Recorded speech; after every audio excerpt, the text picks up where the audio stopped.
Ladar Levison was a normal citizen, just like you or me. He ran a super secure website called LAVABIT.com, which was forced to shut down last week because of governmental pressure. It is also purported that NSA whistleblower Edward Snowden used his service as well. The story has gotten national attention, and I had a chance to talk with the website's founder. Take a look. I want you to basically just tell our viewers who might not be familiar with super secure email services, what exactly did LAVABIT provide? Effectively, we were an option for people who wanted an email provider that wasn't going to be profiling their messages and providing that information to advertisers. We've always maintained a policy of your information is your information, and we don't necessarily have a right to look at, access it, or analyze it. And the only time we ever accessed or surrendered any private information over the last 10 years was when we were required to do so by a properly executed court order or subpoena.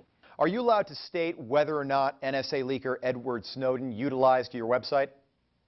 I believe he has. I believe it's a matter of public record. You know, I know as much as anybody else does about that based on media reports, and I do know that he sent an email using our service inviting a number of reporters to a Moscow press conference last month, and it resulted in a large bump in media attention for our service. And, you know,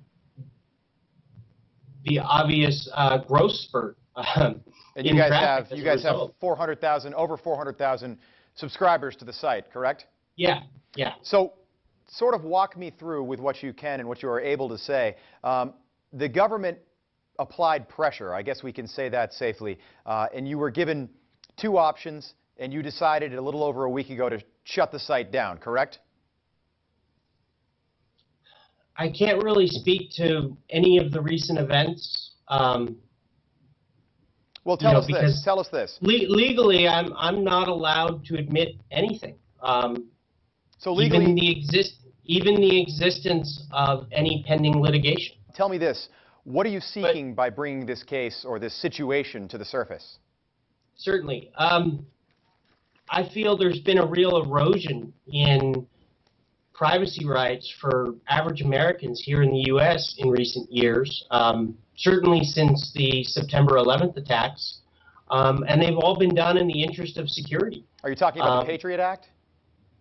I'm talking about the Patriot Act, but I'm